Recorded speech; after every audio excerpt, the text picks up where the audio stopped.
Go on, Louise. Right. We've got quite a long day planned, okay? So I'm going to thank you in advance for your time. I've all travelled far. This is an important moment for myself. But please, the best speeches and some of the most important issues are yet to be covered. We've got a film we're going to play now. But before I play the film, I want to say some thank yous. I want to thank every one of you for coming. I want to thank the football lads who have travelled from far and wide. Every single one of you who made this possible. More than anything, I want to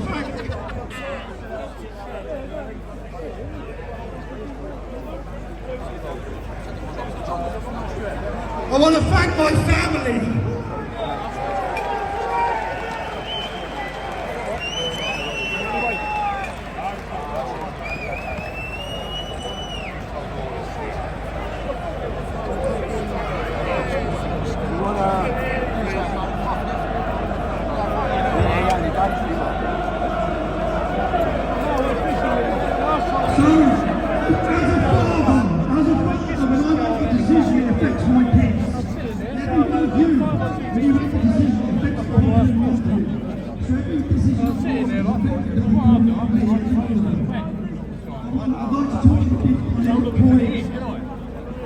The children are here today.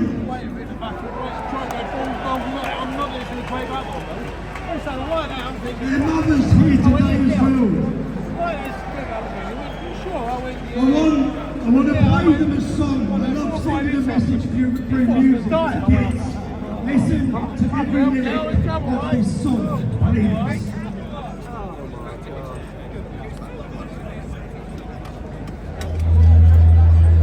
The only reason I don't do Pure is I can't be like him.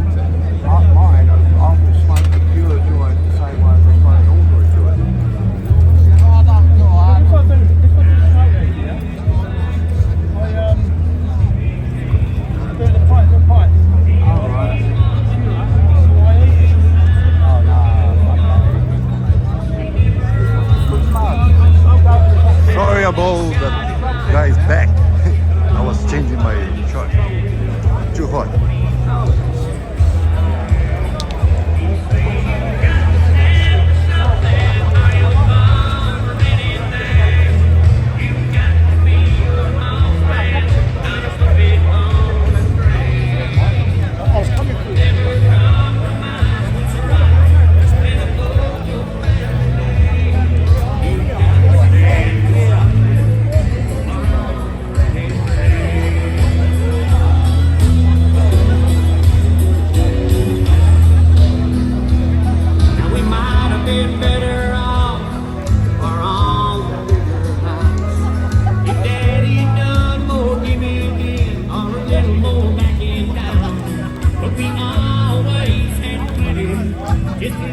Whatever you do today, you'll have to sleep with tonight. You say you got to stand for something, or you'll fall anything. You got to feel open, not to be afraid. Never compromise what's right, and uphold your family name. You got to stand for something, or you'll fall for anything. But I know the things are different, and they were in Daddy's day. I still believe what makes a man really hasn't changed. You got to stand for something, or you'll fall for anything. You got to be a man, not to be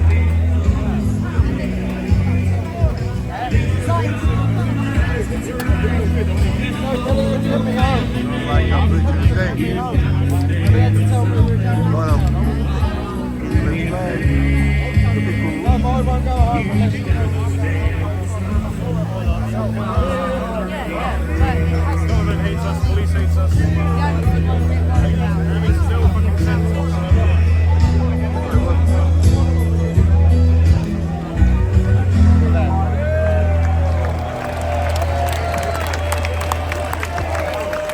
Now, I ask you, every one of you here today are here to stand for something. For your children, for your families, and for your country. I ask, you know, today's an event we've put on. What you're about to watch is going to take a little while. There's some stewards going around this crowd. We've still got the lads here are spending £16,000. They've agreed to continue and do it. We promise them they'll get the money. There's some buckets going round. If you've got anything that you expect, please put it on. And right now, the lyrics of that song says, whatever you do today, you'll have to sleep with tonight. I made a mistake 3 years ago. Press play. Love to see you, mate. Work hard or stop! This is the most important film I've ever made.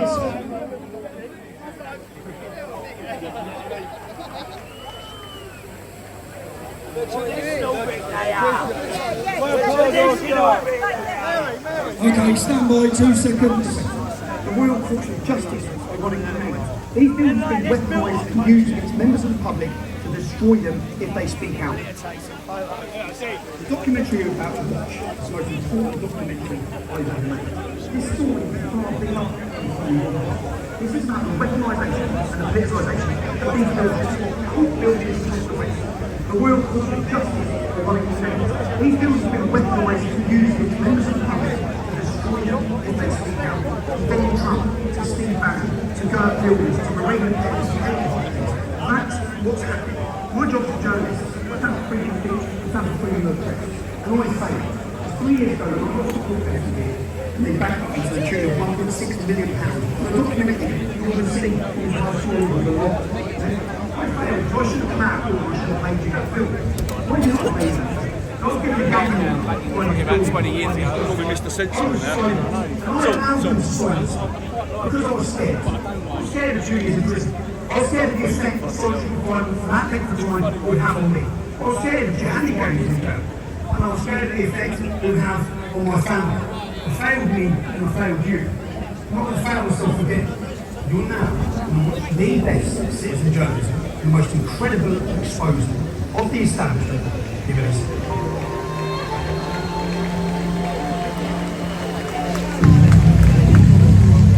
The news is how we find out what's happening in the world. It's how we form our opinions. Opinions based on facts. That's the key. Facts. Facts should be delivered to you by journalists based on the truth. But what if what they're delivering you isn't the truth? What if it's stories that are manipulated to make you think a certain way, to follow a certain narrative, different people's agendas? And what do they do to those who go against that mainstream narrative? Those who try to expose the truth. This is a documentary about the lengths they would go to shut down and silence anyone from bringing you, the British public, the truth. I lost my job at non-disclosure things. He's a masculine little piece of shit. Flung the hockey stick over his head and hit me in the spine with it. Well, it's not there. This kid is out unconscious already. That's just malicious. And you're not going over. No, because what you're doing, I know what you're doing. Tommy, I am, it's your kids, mate. This is a documentary about the unholy alliance between media, the justice system, and our politicians. How they conspire to suppress free speech, how they convert democracy, and how the truth and your freedoms are just too occasional. We'll show how the mainstream media deceives people, how they ignore the truth, how the noise and virtues in the BBC, ITV, and Channel 4 are all about their business agenda, no matter the cost to innocent people.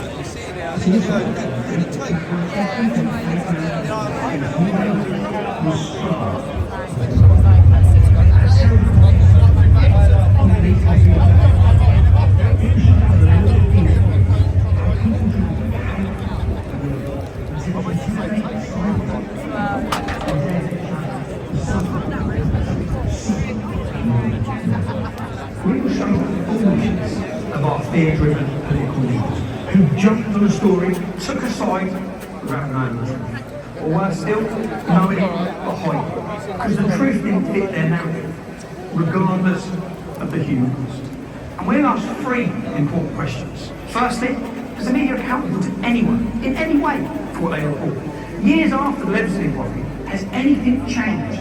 Or do they continue to act with impunity? Secondly, is our legal system still good? We will show you the lawyers who have to look to the tribunal what's going on for law system exists and how the legal system really works for the rich. And finally, how can we keep the politicians accountable if the police, the courts and the state can silence anyone for speaking inconvenient truths? Truths that may raise questions about government policy. Is the UK any different from China, Russia or Iran in their treatment of dissidents? And of course, for Piers Morgan, for Jeremy Fine, for BBC, ITV and Channel 4, it's a tutorial on journalism. Keep watching, you'll learn it.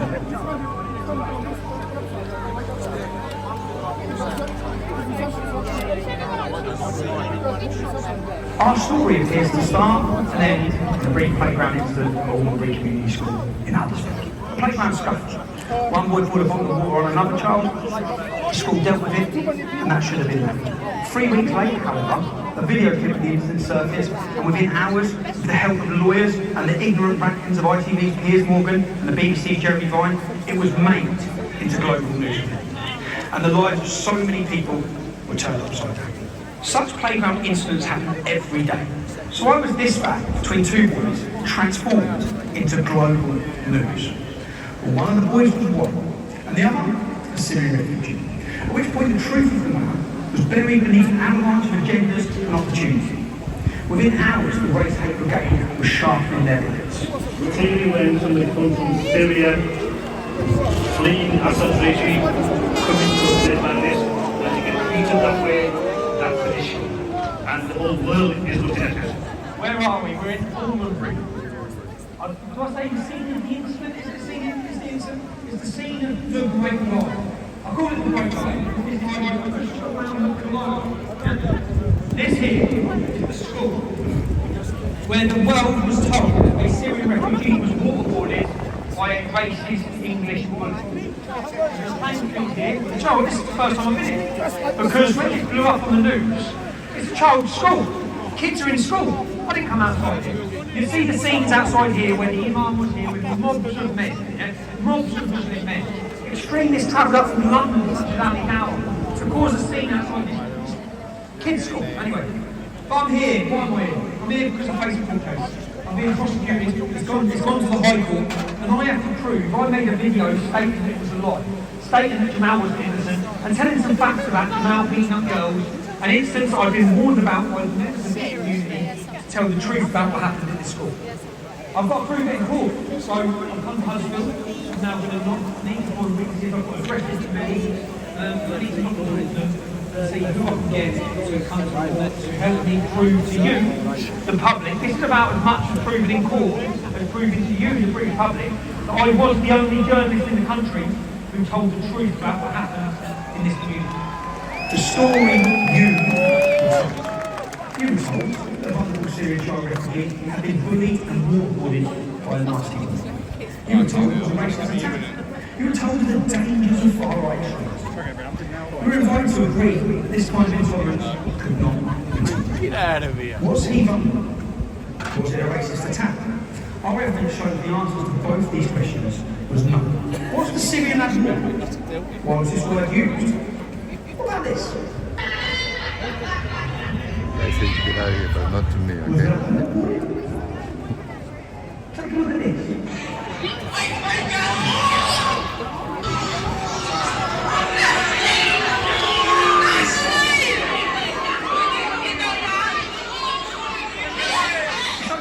Non-white children beating up the white people. It went viral online, but it wasn't touched by the mainstream media. It wasn't made into a global story. Why not? Meanwhile, the usual suspects had lit the fire and were gleefully stoking the flames. Everybody was exposing the scumbag that did this, who I hope gets severe retribution. And of course, the politicians. They're always quick to jump from the gun. Something about I don't Treason. I'm not too happy with that thing. Sergeant John, So I don't know. Nat Sharp, Nicholas Simons, Winston Churchill's grandson. Such moral outrage. And it's not just the media and the politicians. In today's Twitter and Facebook-driven world, where celebrities and groups compete to virtue signal, most of them driven by the feeling they get by expressing their moral outrage, or by fear. To feel what might happen to them if they don't. Everyone who's anyone pumped the Bailey Jamal story. Boxers, Lennox Lewis, Huddersfield Football Club, celebrities from across the globe. Let's have a look. All the celebrities and blue tick brigade who pumped the Jamal story. And here are some of the people who pumped the story you watched earlier of the worker get beaten. Sadly, whether it's politicians, celebrities or other groups, none of them are wise enough or paused long enough to ask whether they have the whole story, to check the facts, to find the truth. But why did the truth get away with such a good story? And this story was just too good. Is not getting enough news. A racist white fuck war was held as a Syrian refugee. Racism can't be tolerated. Beware of the far right. That's their kind of story. We'll hear more about the militant left later, but they clearly weren't going to miss out on it.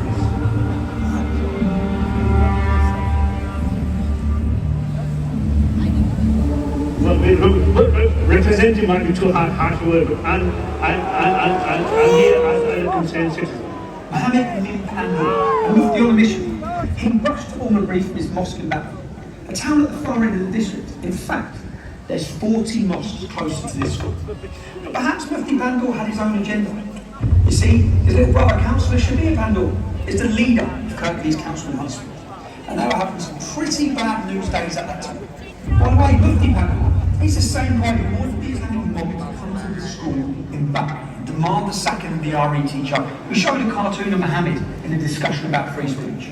Look at what we do as a community, and you will understand our stance. So what has happened is totally unacceptable. Yeah? And we have made sure that school understands that. The teacher has been suspended. The teacher has been suspended.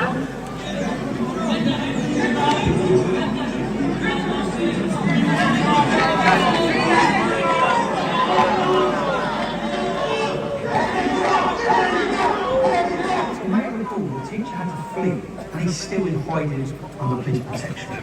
Luckily, he hasn't ended up like Samuel Pastor, the French teacher who was beheaded. Gabby, you gotta do it slowly. In the classroom about free speech. You see, free speech is essential for any society wishing to maintain intellectual and social progress. But not all societies are bothered about intellectual and social progress. Should we be silenced by the demands of Mufti Pandor and Sharia law? Should we sacrifice our freedom of speech? Should we sacrifice the free and open exchange of ideas? Should we sacrifice the cultural inheritance of which we are all custodians? The battles about the days in Recordable. and the playground. You're going to give it back. There was also Kirsty Council. Let's just vote for There's a problem at the school. That's something I'm starting to find out in terms of Now, some of you may remember. Yo, come on, man. I've caused some breach of peace. I'm being arrested. The content of one streaming. I'm being arrested for breach of peace. I'm being arrested for breach of peace. You've all watched this. You've all watched this. You've all watched this. You've all watched this. Can you give me a solicitor? Can you give me a solicitor?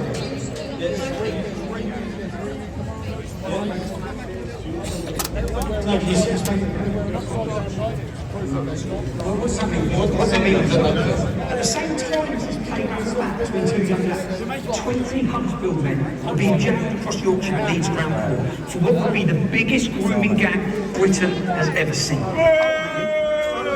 Exclusive Muslim men will be given £300 for grooming, trafficking, and raping young children. Most of them were known as Councillor Pandor's Kirklees Council. Mufti Pandor travelled for half an hour to rabble-rouse a gang outside the school gates over this playground incident. When within a couple of mile radius in Batley, police have arrested a further 99 men in relation to historic sex crimes. So far, 32 have been charged, including one Ibrahim Pandor. All right, take care, buddy. The highest destination of grooming gang arrests anywhere. Again. My friend. Give a look. No, it's okay. Trump won 2020. Good. We Googled Seal Council and sued Ahmed's condemnation. Nothing. In fact, we can't find the condemnation from the Mufti's brother either. Councillor Shabir Pandor, leader of the council. Just one statement from him, reported in June 2019, telling the National Working Group Child Sexual Exploitation Response Unit that his authority had moved forward. That's it. It moved on. Never mind grooming gangs, gang rape of young children. All these men seem to be far more concerned about what happened in the playground for all these reasons. Or about our dudes, their profit.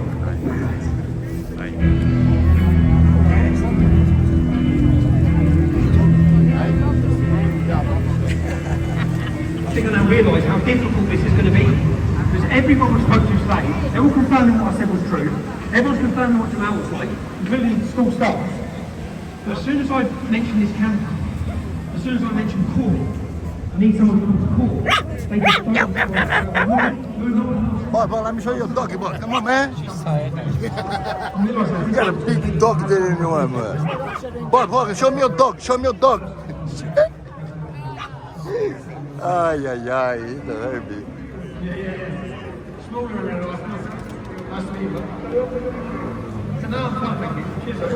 I like some doggies sometimes, you know. We're having a doggy life.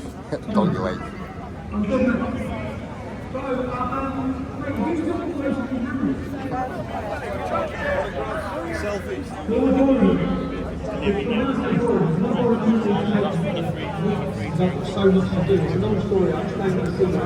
But I'm in a bit of a situation. I need some hidden cameras.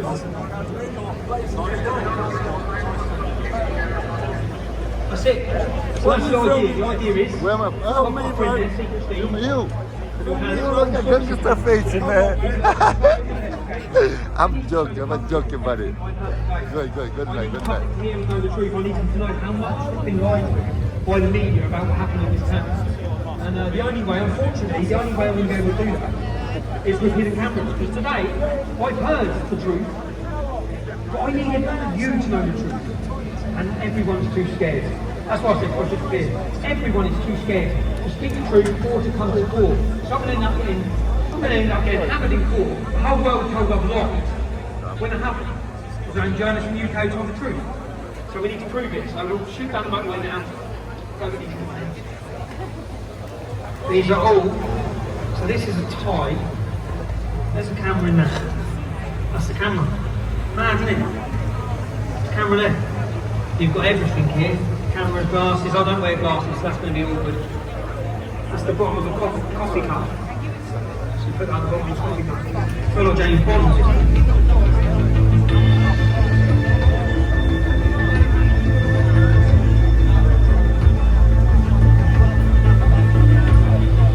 This today. That's the camera. I'll have to take this off. It doesn't matter, apparently this records all the audio, records everything. That's the camera, and I feel a little bit dirty with this.